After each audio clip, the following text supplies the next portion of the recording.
हिंदुस्तान कितना प्यारा देश है, यहाँ के लोकतंत्र के क्या क्या दिलचस्प प्रसंग है मैं आपको सुनाता हूं। 2008 नाथद्वारा की सीट थी और सीपी जोशी उस समय के चीफ मिनिस्ट्रियल कैंडिडेट थे कांग्रेस के। अब सोचिए, इलेक्शन हुआ, इलेक्शंस के रिजल्ट आए, उनको 62,751 वोट मिले और सामने जो बीजेपी के कैंडिडेट थे उनको मिला 62,752। एक वोट से हार गए।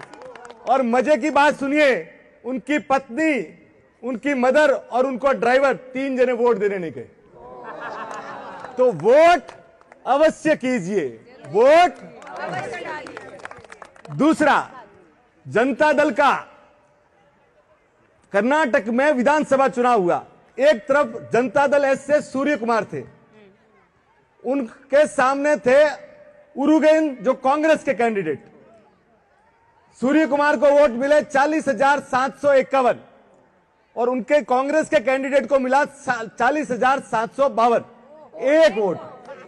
उन्होंने अपने ड्राइवर को रोक दिया कि तू गाड़ी संभाल, और उनकी गाड़ी संभल गई। सोचिए एक आदमी क्या कर सकता है। तीसरा, अपने बंबई में 220 नंबर वार्ड, एक तरफ शिवसेना के कैंडिडेट थे, एक तरफ भाजपा के अतुल शाह। अब सोचिए, सुरेंद्र जी बगलकर जो शिवसेना के कैंडिडेट थे उनको निर्वाचित घोषित कर दिया गया। फिर बोले, अतुल शाह गए कि भाई हमारे को काउंटिंग रिकाउंट कराना है। रिकाउंटिंग हुई, आप ताज्जुब करेंगे, दोनों के वोट आए 5,946। सेम वोट आया नहीं और लॉटरी से अतुल शाह को जिताया गया। तीसरा, आपका एक वोट क्या करता है। 1917 दुनिया के सबसे महानतम पुरुषों में से एक सरदार पटेल एक वोट से म्युनिसिपल कॉर्पोरेशन का वोट हार गए थे, सिंगल वोट। और सबसे बड़ी बात, वाजपेयी जी की 1998 की जो गवर्नमेंट गई थी ना, वो भी एक वोट से गई थी। और हजारों करोड़ रुपया खर्च करने के बाद 1999 में सिर्फ एक वोट के कारण वापस गवर्नमेंट लानी पड़ी थी। तो वोट आप करते रहिए, आपकी जहां इच्छा हो, जहां मन हो, जिसको करना हो करो, पर वोट।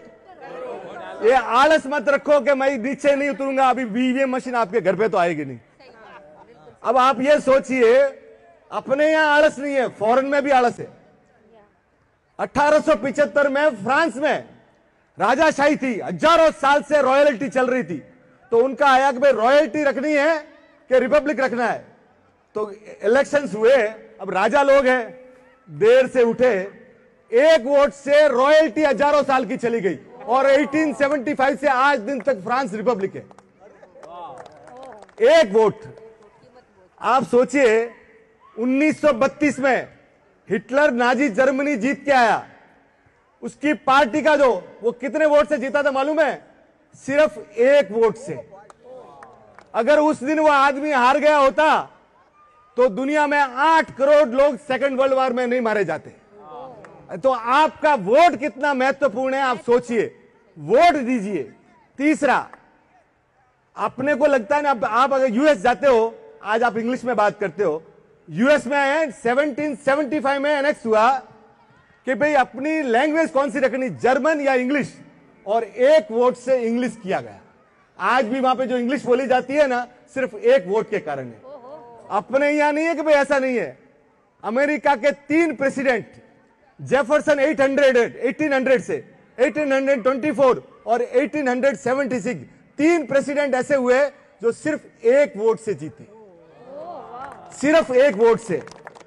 आप अंदाजा लगाइए, दो आपको अभी जो लेटेस्ट में हुए थे, JF कैनेडी और George W Bush, presidential system, करोड़ों वोट पड़े और 200-500 वोट से ये दोनों जीते थे।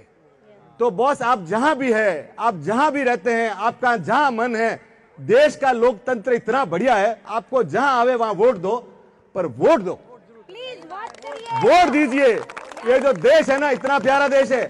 और चुनाव आयोग आपको कितना महत्वपूर्ण मानता है, आप मानते हो कि नहीं मानते? एक बापू रहता है जंगल में, कहां पे, गिर के, उस अकेले आदमी के लिए वहां पे इलेक्शन कमीशन बूथ लगाता है और वो अकेला आदमी 70 साल हो गया, वो आके वोट देता है। उसको 100% पोलिंग बोलते हैं अपने। अब सोचिए, तो चुनाव आयोग तो आपको बहुत महत्वपूर्ण आदमी मानता है, आप अपने आप को महत्वपूर्ण आदमी मानते हो कि नहीं मानते हो, आप चेक करो। इसलिए वोट देने जाया करो बॉस, घर पे बैठो मत और बाद में खुश होगा कि इसने ऐसा किया नहीं। आप अपनी रिस्पॉन्सिबिलिटी है कि वोट दो। Thank you sir.